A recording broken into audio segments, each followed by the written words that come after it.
We hope you enjoyed this episode. Unfortunately, they made some mistakes.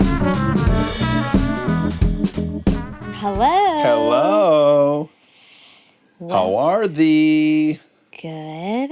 It's almost the weekend. I'm very pumped about the weekend. It's been a very big week. Very, very big week. Lots and lots of episodes, and I filmed this week. Yeah. Which meant going to Long Beach. I was on the west side, which I never am, and I've been meaning to go look at the Palisades in Malibu. Oh, yeah. Have you been?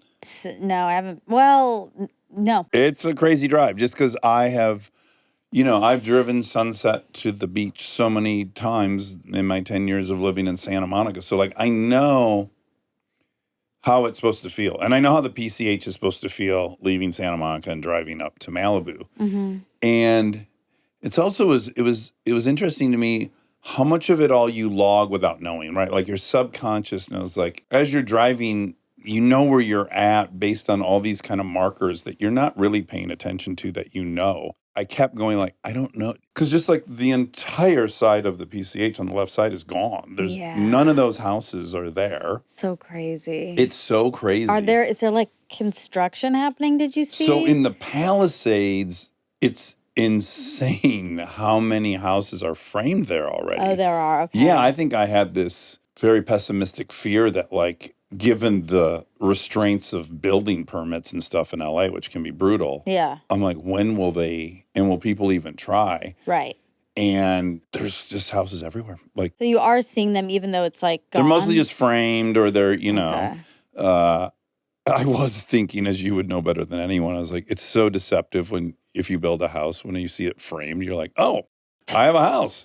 I'll be in this in 10 minutes. And you're oh no, it hasn't even begun. I know. And they frame these houses. They frame them in a few days. It's insane how quickly they build the physical wooden structure of it. I know. And then you're just years out from before that final piece of tile goes in. I know. Speaking of that, I'm close. I'm close, everyone. Ticky-tock. To moving in. I mean, I'm what's left? Exactly. What pretty necklaces you have on today. Thank you. I have 2 necklaces on. I'm less than 2 weeks out. No way! Yes. And it's really exciting. Callie came to visit me yesterday, and she was telling the designer, she was Monica and I built we had to design our dorm room. And now this is where she gets to live. And she was very proud and happy for me. I'm lucky and I'm excited. And I also, though, I keep having nightmares. Oh, wonderful. What type of nightmares? And I don't know. I'm not a big nightmare gal. Yeah. I don't really have many, but I've been having a lot more lately. And I think I assume has to do with this big, huge transition that's coming that, I'm so grateful to be able to do and so lucky. But you have change anxiety, as we've well documented. Yes. Change isn't my... it doesn't come that easy to me. The nightmares are murdery and stuff like that. Oh, you're afraid to be in the new house. By myself. Uh-huh. So I think that's been lingering a little bit for a long time. That's a big house, Yeah. And now it's coming. And it feels a little, it's so exciting, but it is a little scary. There's so many, I feel like I shouldn't even say this on here, but there's multiple entry points. Well, it's a home. I think they might have concluded there's not a single entrance. What if you had to leave your front door onto the street and then walk around to get on your deck? That'd be great. Or go to your pool. I feel like I should. I should lock up the rest of, I should make it hard. Board it up. Yeah. Why don't you have young Jess come stay at your house the first week or something? I know. I'm thinking about that. I'm thinking about trying to do the, kind of ease my way in and have some people stay. Then they leave and there will be a day, or maybe I'll be ready by then. I don't know, but there'll be a day that I'll be by myself. My prediction is you'll be shockingly comfortable very quickly. I think so. The unknown of it and the thought of being in that big house by yourself is quite scary, but I think very quickly, Because even I have that moving from our old house to this house. Yeah. You know, it's just like a new thing. And the threats are all the same, by the way. It doesn't matter if you have 2 doors in your current apartment. People get killed just as much as in apartments as they do houses. You know. Well, yes and no. They probably don't because I bet robbery is much higher in a house than in an apartment because the items. But robbers don't kill people. Well, if they're in there. No. Well, robbers aren't killers. Robbers come to rob stuff. They hope to not interact with. They hope to, but sometimes when they do. So if you don't go confront them and try to stop them, they're not there to kill anyone. Those are killers. People who are in the market to murder someone are much different than people who want to go steal shit. Yeah. I understand you think that's helpful to say, but but it's not. I don't want to be robbed. Yeah, and of course I don't not. want to be robbed when I'm in my house. Yeah. Or when I'm not. It's very scary, the thought of being robbed. But if you read a statistic that robberies never end in murder unless the homeowner confronts the assailant. If you read that statistic, would it comfort you at all or no? But if they come in my room and I'm in my room, yeah. I didn't go And you just lay confront there. them. I don't know. It's in the trying to stop them where they think they might get arrested where you have problems. Yeah. But they're not like, I want to go murder someone. They're like, I want shit so I have money so I can get the thing I'm trying to get. Right. And I know murder's that. not going to help them in that at all. I agree. I think there's this sense of like, and in my apartment, if I scream, people can hear me. They're like above me and next door, and they'll be able to hear my screams. Yeah, but you also have an alarm at your house, which you don't have at exactly. your... That's right. And a lot of security. Yes, I am definitely more protected in the house, but it's just new. And I do remember when I first moved into my apartment, that first night, I slept at Callie's. You did. You left your apartment, went I to was Callie's. like, yeah, I couldn't do it. So it'll be great, and it's a big old change on the horizon. Yeah, I'm excited for you. Thank you. Me too. Stay tuned for more Armchair Expert, if you dare.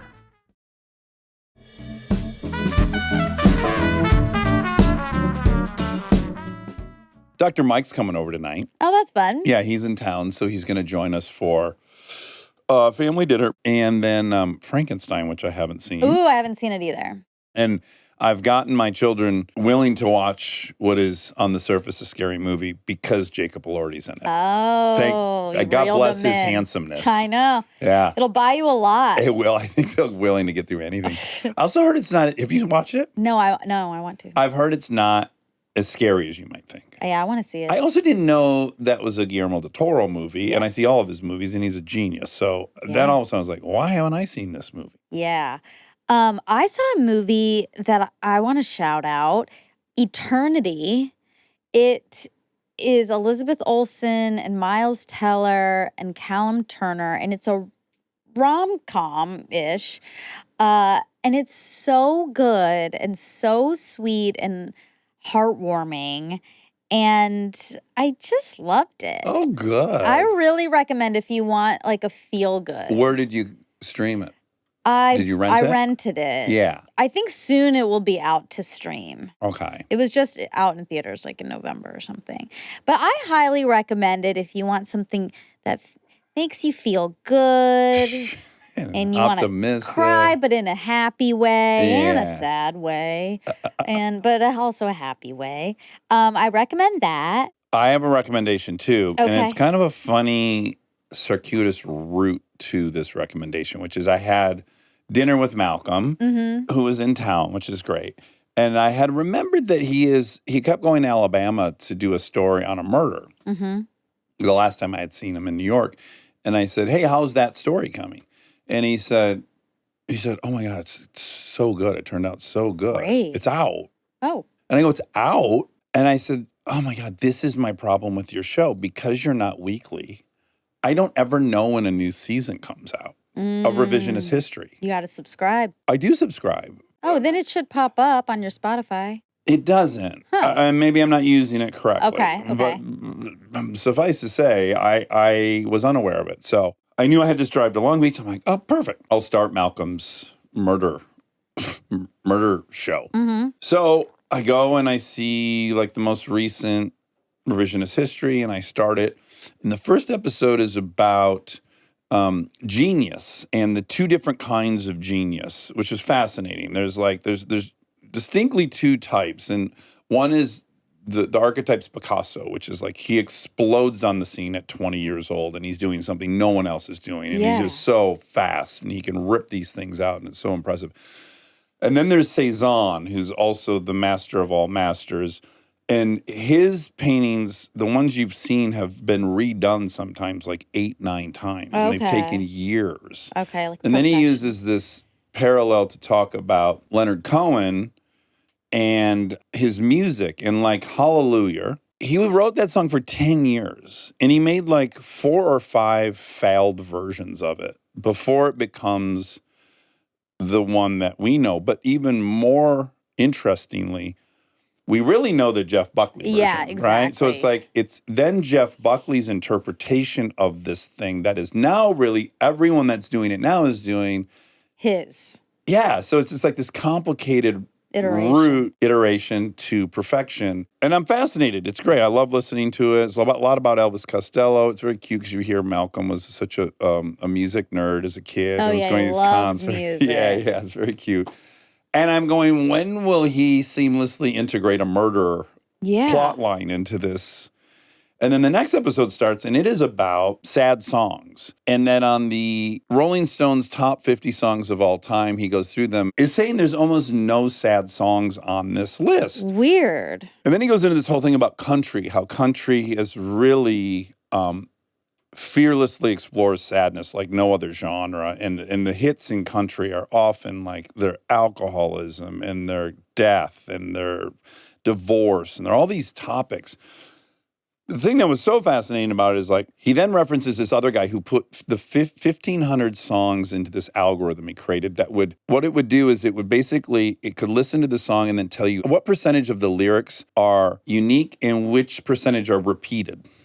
Okay. Does that make sense? Like through chorus or whatever, they're repeating stanzas, whatever. Yeah. And so it turns out like that rock is like, I want to say it was like 60% is new and then 40% of all the lyrics are repeated. Okay. And then in country, and the other point he had made before he makes this point is that the heartbreak, he compares Wild Horses as a sad song by the Rolling Stones to this country song. And he says the reason this country song is so much more heartbreaking is the specificity of it. It's like emotion coupled with specificity really results in this emotion. And country music has far less repetition. Then he goes through this fascinating thing where he reads a list of like the top 100 country songs ever written. 100? Lucky he doesn't gets go to through do the that. whole, he knows better. Oh, him and I need to have a podcast where we just read 100 lists. But he didn't go through the whole list. Okay, but What he immediately shows you is that almost every single one of the songs was written by someone from either Arkansas, Texas, or Kentucky, maybe Tennessee. In the country list? In the country top 100 of all time. Okay. They're all written by Protestants. They're white Protestant Southerners from almost just 3 or 4 states. The entire list. Okay. If you look at the list of all the top rock songs, it's people from everywhere in the world. Right. And he said, so rock as a genre is way more diverse, which is why rock iterates way faster. Rock changes a lot more than country has changed. Right. Because of all these diversity of viewpoints. He said, but the price it pays is rock can't be specific because it's not speaking a language everyone listening already speaks, which is so interesting. That is so the interesting. country people, they don't have to bury it in metaphor or repeat it. They give you the specifics because they assume everyone listening already speaks the language and knows all of it. And he said the only other genre that does that is hip hop. I was about to say rap does it. Yes. And he said, again, it's written by, he reads that list. The top list of those is like Brooklyn, South Central, Bronx, South Central, Brooklyn, right? It's all from, it's very concentrated and everyone already speaks the language. They're not going to dumb it down for anybody. Yeah, that's interesting. And I have always been saying those two genres to me are identical genres. It's like the white version and the black version. And my explanation was like, it talks about socioeconomic struggle. That was why I thought they were so similar, which I still maintain is part of it. But to hear this other explanation, which is so fascinating, is it's the specificity Language. that's only being written by these handful of people for other people in that community is really cool. That's very cool. Yeah. I mean, I definitely think I've said this a lot, like the more specific you get, the more universal you get. Yeah. Which is counterintuitive, but it's true. Yeah. So that applies here. All to say, I'm like, wow. Oh, yeah, where is the now I've had this whole education on country music and all these singer-songwriters. I'm like, how the fuck is he going to get a murder in Alabama in this mix?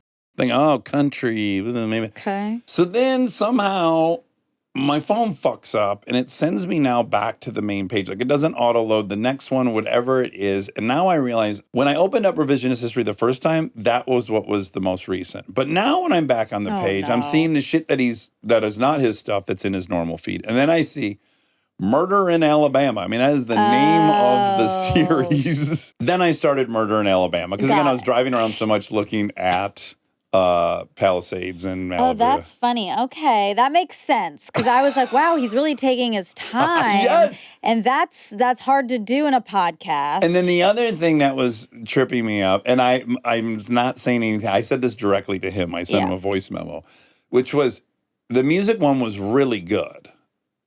But I was also like, wow, he thinks this is the best thing he's ever done. It's really good, but it doesn't feel head and shoulders above anything else I've listened to of his. So I wonder, and then I get more fascinated with what did he get out of his heart and his mind in this one that he feels so proud of? Right. But I wasn't even on the right fucking one. I see. Wow. Okay. I could make a little up on my pedestal point I've been thinking a lot about lately. Okay, let's hear it. I think no one likes paying taxes. You think? Yeah. So I think that it's safe to say no one likes paying taxes. And I think the assumption, and I can relate to this, is like, oh, hold on, I went out and made this money. Why do I have to give half of it to you? Mm-hmm. And then you start thinking about where's that money going and this and that. But I think what you don't think about is you were able to make that money because this is a place that enforces the laws, that has highways that you can transport goods on. Yep. That all of the stuff. I think it's the same condition we all suffer from where we think we got ourselves to where we're at. We don't acknowledge everyone else who got us here. It's like you can't make money unless you have this really robust system in place that allows you to do it in the first place. Also, that's what you're paying for is a place where one can be prosperous. Yeah, and if you have a good or a service, the people around you need to have money to be able to buy your service or your product. So it benefits you for everyone to have stuff and have money and have some abundance so that you can keep your thing up. Like it's all connected. Even the service or the product, right? You have a product, and the reason you can profit on it is because if someone tries to make the same product and sell it under the same name as yours, you can take them to court. There's a system in place that will allow you to profit from the thing that you created. Right. You're safeguarded. Yeah. Yeah. I mean, when we had Walter Isaacson on, we talked so much about this, and I thought it was great, where he talks about the commons and the way that this country was built is because of the common good. Yeah. And that's what taxes go to. And we wouldn't have a country like this if we didn't have that. Yeah, like people like to make a big deal out of the fact that Elon did successfully move Tesla to Texas. Right.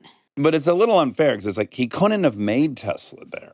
Exactly. But now that it is what it is, he can take it there and just pay way less taxes. But it's quite unfair because it's like you should kind of give back to the system that allowed you to make the thing in the first place. Like the second you can be independent from it to some degree. Where you were able to innovate it. Yeah. It is. I like that. That's a good soapbox. I read a quote. I posted it because I thought it was nice. That's very in keeping with what you're saying.